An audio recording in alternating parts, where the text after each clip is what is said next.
Hello, welcome to the Loney Show. I'm your host, John Maloney, and in this episode, I've not brought some regulars because I just don't feel like it. But anyway, as for our guest, she is from Austin, Texas. She is an indie author, and yeah, that's it, indie author. That's Sounds it. like a good title for me. Yeah, exactly. I could always add more words in as a writer. There's always more words I could use, but I've learned that apparently sometimes that's a bad idea. So just a little indie author. Yeah, I agree. But anyway, ladies and gentlemen, I give you Hayden Knight. Da-da-da-da. Thank you. Thank you very much. I'm excited to be here. I was listening to some other episodes earlier. I'm stoked. Where should we get started? Well, let's start off with how's your life going? Oh boy, life is crazy.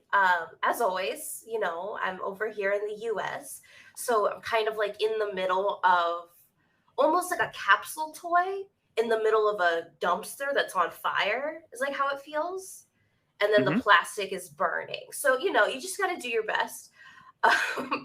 But in terms of my work, I'm getting excited. I'm getting really close to publishing my second novel under this pen name, which is the second in a series.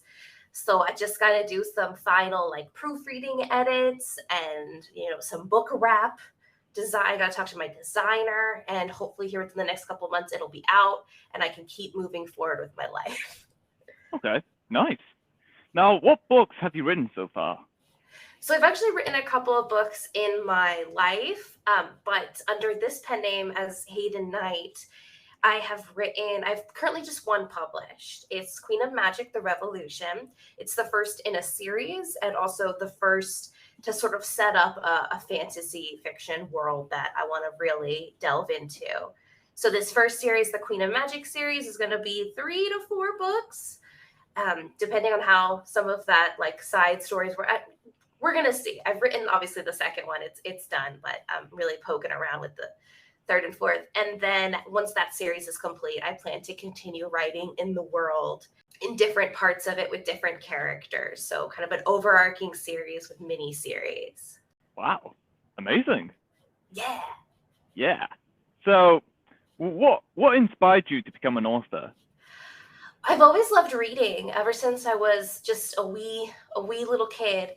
And I've also always loved storytelling. Storytelling is a huge passion of mine, especially stories centered around characters, character-driven narratives.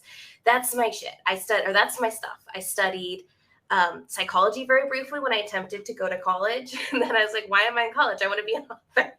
I don't need this. I'm wasting my time. So I love studying people in that way and how people think and, our inner worlds and putting that into fiction. Specifically, I realized I wanted to be an author when I was the spry age of 8 because of, ironically, standardized tests. For me, where I was in Texas at the time, that was the first year we did the standardized writing test. So our teacher, it was like a 3rd grade teacher or something, or 2nd grade, I forget. But we had this whole notebook we had to do all these different writing prompts in. And because I was a huge nerd, I would blaze through all my assignments. And then my teacher would be like, well, just write whatever in your notebook. And so I would write Pokemon fan fiction in my notebook. And I was like, I want to be an author. This is great. And then I just never changed my mind. So I just really committed. Wow. Well, that's a great story. Thank you. Anytime. So, what do you like about being an author? I enjoy so much of it. I was actually, because I've been writing since I was 8. And then I started writing a little bit more. I started inhaling books when I was in middle school, puberty, when you just really need to escape life. Just started inhaling books. I read a lot of Tamara Pierce. I read the Aragon series at the time. I was obsessed with just a lot of, classic fantasy in that time frame. And then when I was in high school is when I really, really leaned more into writing. And I actually finished my first novel the summer leading into my final year of high school. So it's 17. And I finished my first novel. It was a fantasy novel. It was very bad, obviously, because I was 17. I can appreciate parts of it, but it is no longer available for purchase, and it is a hidden gem, or maybe not even a gem, a hidden rock, but I'm grateful for it. And I was able to self-publish it with the financial support of my parents at the time. And I literally, like, going through being a senior in high school, my final year of high school, and having like emails in my inbox about my book, like that was like a very particular feeling. And I really loved going through the whole process. And I did a lot of studying like for years before then on how the publishing industry was at the time, and even still applies to today, indie versus traditional publishing. Like I really thought about all these different avenues. I talked to some teachers I knew who were like writers or authors or trying to be published authors. It was a lot. And I realized how much I loved the business of it as well. So I'm actually a very left-brained person, stereotypically. Of course, I studied psychology, so I know that that's not actually like super rooted in fact. But in terms of colloquially, I am a very left-brained person. I'm very logical. But then, of course, I also write fantasy novels. So it's being an author and an indie author has really allowed me to explore all these different parts of that. And in the future, I really want to do more with that, like treating it both as a business and as this really awesome, creative, art-based venture, if that makes sense. Oh, yes. It makes a lot of sense. So I love all of it, except for social media. That's the only part I don't like. I'm currently looking to hire somebody to do that for me.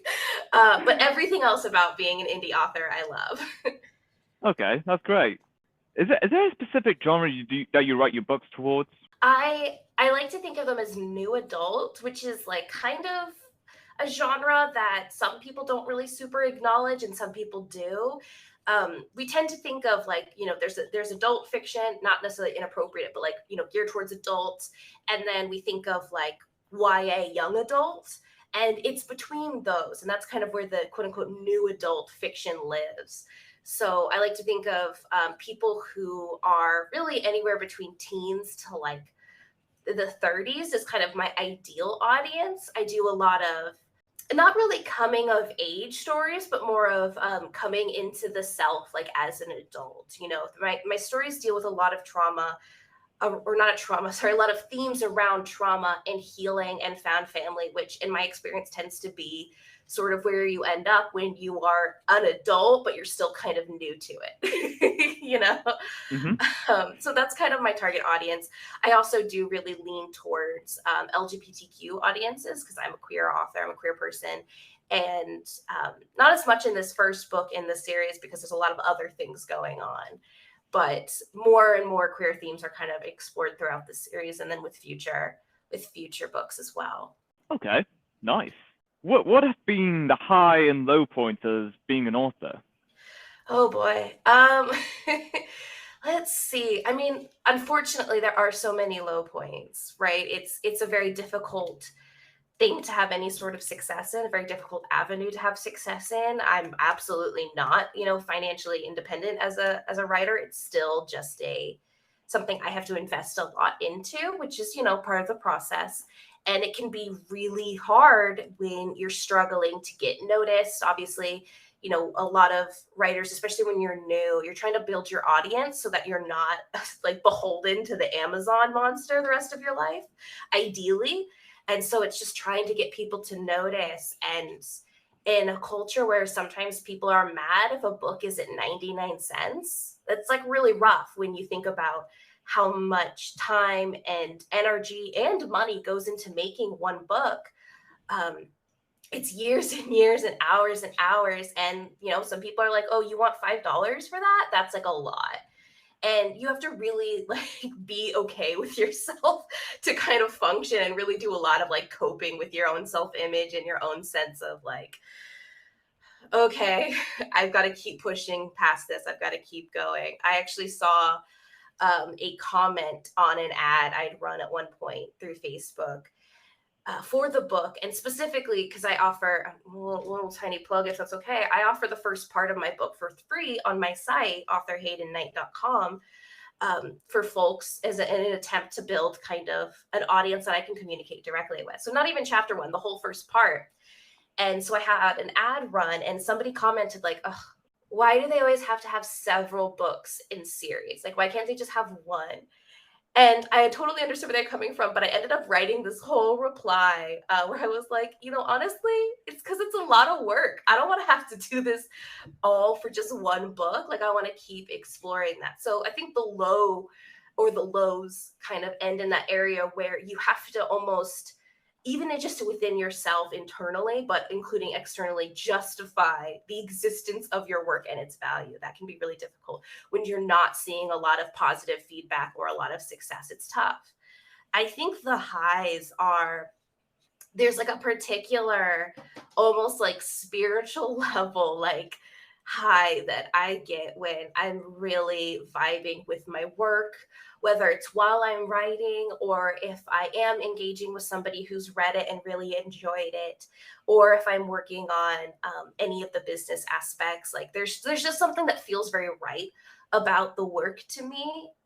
I am always, my therapist always says that I'm much better when I'm writing consistently or working on my book consistently. Like it really shows in my mental health and well-being. So honestly, it's just being able to consistently do the work is the high, which is how I know that this is what I want to do. But the low is when it's really not going well, and I feel like I have to justify it internally and externally. Oh yeah, absolutely. And no matter how bad things get, it's only going to get better from here. Yeah, you're right. You're right. You're absolutely right. Yeah. So, is there any books that you're planning on writing in the future? Oh yeah. Yeah, so I have this series, the Queen of Magic series, which the first novel is Queen of Magic: The Revolution, so you already probably can tell what it's about. Mm-hmm. And then the rest of the series is a build on the events, of course, in the first book and the characters that are introduced in that book. And then from there, I kind of go, okay, here is, for the most part, chronologically, the first book in this world that I'm writing. So, what happens because of the events in this story? And I've kind of pinpointed some characters that I think are really interesting, and just there isn't time to explore them in the way I would like to in the that first series. So I'm like, okay, let's look into this. There's a character introduced in the first book named Cricket. And it's not a normal name, but that's what she goes by. And she is essentially somebody who has a very deep connection to dragons, long story short. And she plays a part in the series, but she's kind of just still like this teenager. She's very plucky. She's willing to like insult a fully grown dragon. And I absolutely love this character, even though she's very different from what I normally write. But again, like there wasn't a whole lot of time to get into what she's going to do, what she's going to accomplish.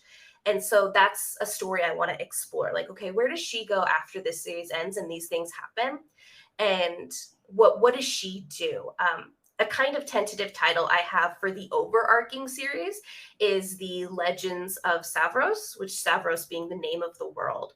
So the idea that any of the books or series that I write in this world are going to be about the people that have a huge impact on it, whether or not that's super visible. I have plans to write another series that happens decades after this first, series in another part of the world that is deeply affected by these events, and sort of showing how, because we see this in the world. I actually really enjoy history. You see, everything is just this string of consequences, if you will, actions and consequences into other actions and consequences. And so really playing out this world and going, okay, so all of these things happen. What's a natural consequence of these events, or what makes sense that's going to change in the world? How is Queen of Magic: The Revolution, so this theoretical revolution in one part of the world, going to instigate conflict in other areas of the world? How is this going to change things?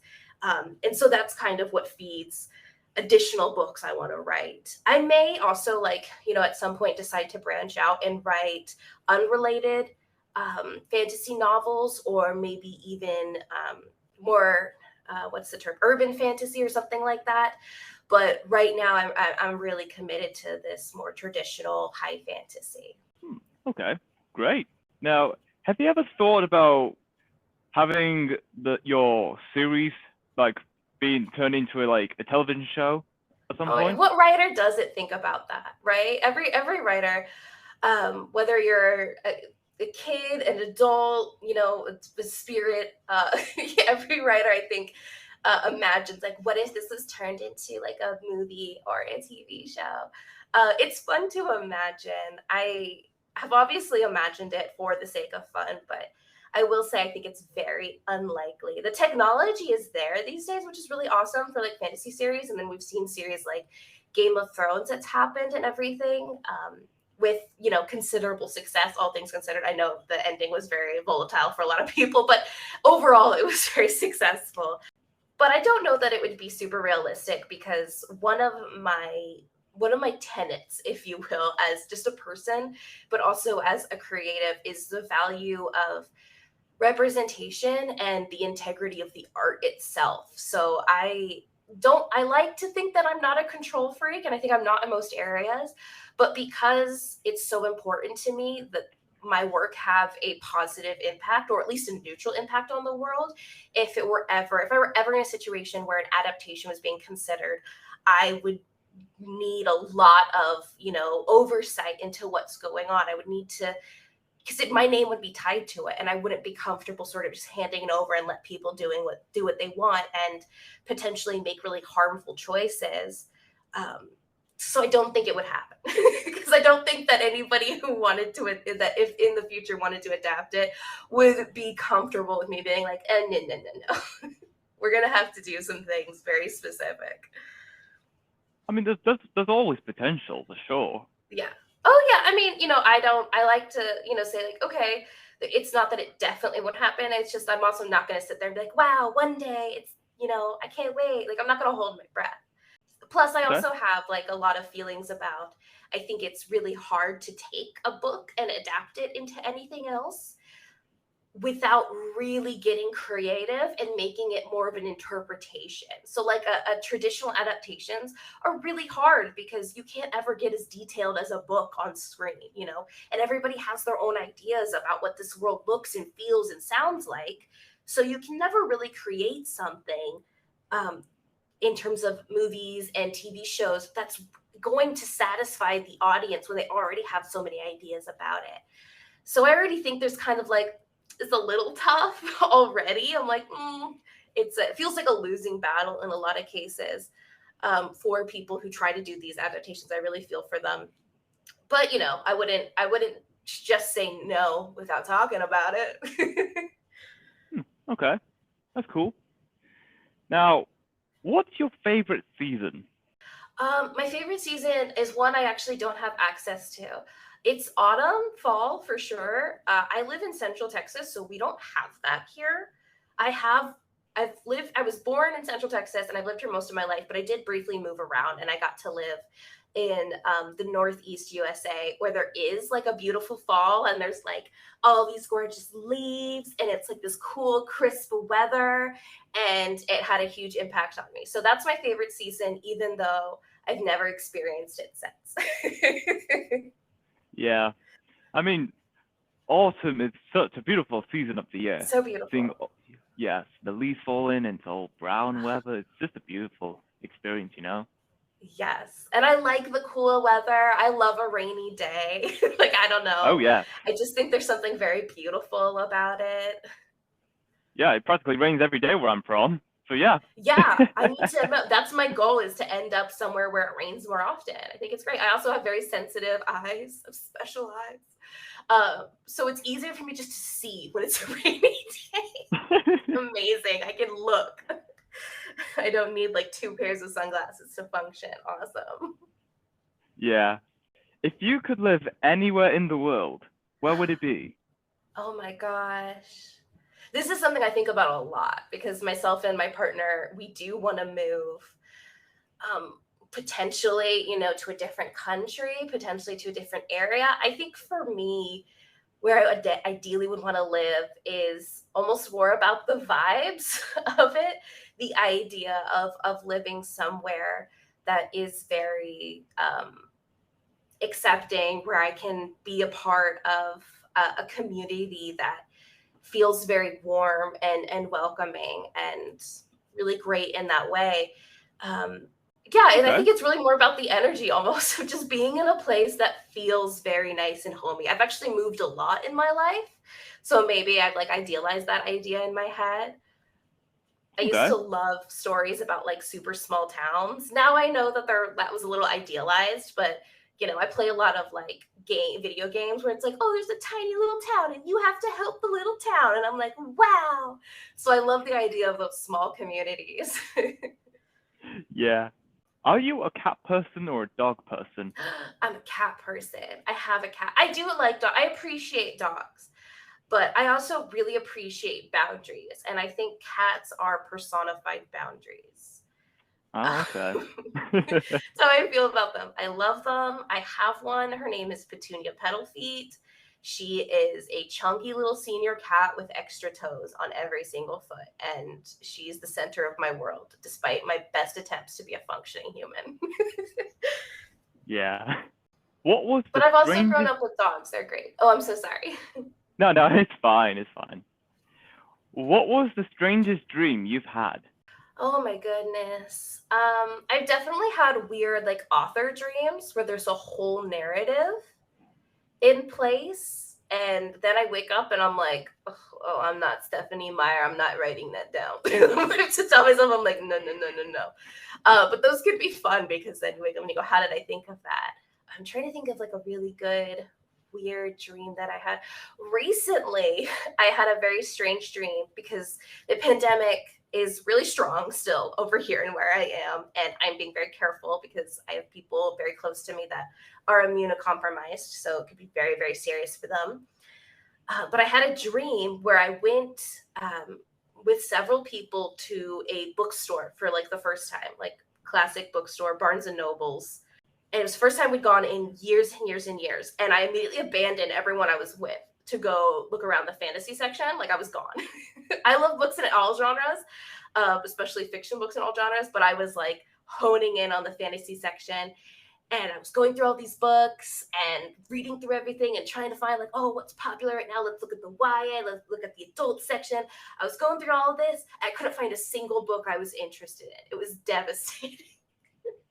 Which it sounds so silly, but like as a writer, the idea of going to a bookstore and finding nothing that you like want to take home is like unfathomable. Yeah. So, if you can get rid of a holiday, which one would you get rid of? Oh, that's oh man. Okay, I'm gonna get roasted for this. 4th of July. It's a US holiday. It's honored, US independence, whatever. That's fine. I actually have a legitimate fear of fireworks though. And Ah, okay. fireworks are a huge part of 4th, even more than New Year's, 4th of July. Oh, yeah. I've always had a fear of fireworks. It's gotten a little bit better and a little bit worse with age because at one point I finally realized that it was a real fear and I wasn't just being dramatic, quote unquote. Which I realized this when I was at one of the Disney parks with my family. And we got really close for a fireworks show. And I knew I hated fireworks, but we were so close. We were right at the edge of the water of this like lake, and it was going up over the middle of the lake. So maybe like a mile out, there's fire exploding over my head. And I was just like in a ball, like I'm going to die. So that would be the holiday I would cut, I think. No more fireworks. I hate it. All right. Okay. I see where you're coming from. It's a fair point. I'm ruining everyone's fun. You're welcome.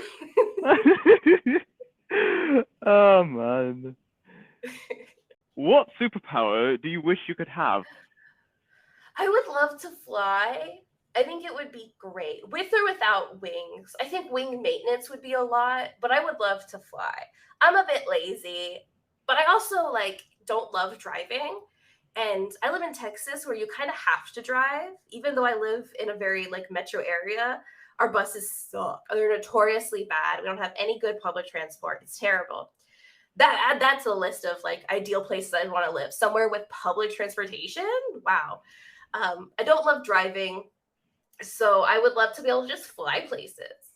no Oh yeah. traffic. I'm just going to go on a little flight. I don't have to be around people. I don't have to worry about like, I could go with my friends who really like. My best friend loves hiking. I hate hiking. She could hike and I could just fly next to her. It'd be great. Yeah. It'd That would be be great. awesome. So I would love to. I think it'd be convenient, but still like attainable in life. Like it wouldn't completely upend my life. Okay. Great. What's your favorite drink? Oh, I have a small addiction to Dr. Pepper is soda. Um, it's a problem. I have one in front of me. I'm trying to get better about. I don't drink coffee. I'm not huge on alcohol. I can't really enjoy tea. I'm obsessed with soda and lemonade. That's it. Those are my Okay. favorites. Okay. Cool. Where do you see yourself 20 years from now? Oh gosh, 20 years from now, I just aspire to have the energy of a slightly crazy, eccentric aunt. That's my goal in life. I don't plan on having children, but I do have siblings, so hopefully they'll have children. That's their intent, so that I can live my crazy aunt dreams. I won't be very old at that point at all, so I'll be in transition to crazy old aunt lady. Um, I told every time I drive by schools, I did well in school, but I hate schools.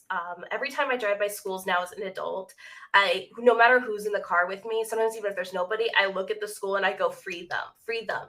So one of my plans when I do get older, this would be a little like 20 years would be a little young for that, but I could start early, is to just hang outside schools with hard candy and a sign that says free my people, and just protest schools so that kids can come out, they can have some hard candies, it'll be fun. We'll have a great time. And I can encourage them to say fuck the system and cause some havoc and probably get removed from schools. Okay. So those are some of my plans for aging. More realistically, I hope to be doing well and to be enjoying my life and working towards my goals. I hope to be a full-time author and to be really independent and contributing really positively with my work towards representation and hopefully just being a positive influence on the world overall and having a good time. And then going and hanging out in schools and handing out hard candy and protesting their existence. Cool. Cool. Yeah. Cool. Very specific visions for my future. Yeah. Oh, yes, it's great. So, if you could travel back in time, which decade do you want to live in? Oh gosh. It's tough because I'm a lady and I'm an LGBTQ lady. So there's not really a time that's good for me. But in terms of the aesthetic, I would love a good 50s vibe. I love a good high-waisted like skirt. Those are fun. They had cute hair, the red lipstick. Those were really good. I think it would also be fun to, one of the things I think would be great would, this is such a history nerd moment, would to be go back to like the 1700s in the US, specifically for the Constitutional Convention. I'm really showing my nerd card here. When a bunch of, new US is new, a bunch of politicians got together like, oh, our system isn't working. What if we just secretly made a constitution? And then they did that for like a week. That's like a super good summary. I think it would be fun to sit on that. So if I could, jump back to that time and just sneak in there. I wouldn't have been allowed because I'm a lady, but I could just sneak and witness a bunch of people make a lot of bold decisions. I think that would be fun. Yeah, cool, cool. Is it better to use shampoo as soap or soap as shampoo? Huh. Is it better to use, this is a good question. Soap as shampoo or shampoo as soap? If I had to pick, I might go the soap as shampoo route because I feel like shampoo, I'm not an expert, but I feel like shampoo is specifically geared towards your hair for a lot of reasons. And if I was in a tough spot, I think I would rather have like body soap for the most part or whatever, most regular types of soap do the job and then be able to, use that on my hair. I think it would be okay. Long term, my hair would probably suffer a lot, but the rest of me would be fine. And I think that's important. Yeah. Get utilitarian about it. What was the longest travel journey you've been on? Oh goodness.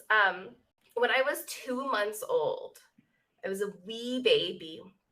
My family had to uproot because my father was in the military from Central Texas to a little island off Hawaii called Guam. And we had to fly into Japan and then into like Hawaii and then go. It was like this whole process. Obviously, I don't remember this. But that was probably the longest. I'm not a very I haven't traveled a whole lot since. I would love to, but it's a little difficult right now. That was probably the longest journey, having to go like all the way to Japan and like almost halfway back and then a little further as a 2-month-old. Okay. I started Nice. young. That's great. And that is all we have for this episode. It was great having you here, Hayden, Woo! talking about Thank you. anytime. And until next time, stay tuned for more.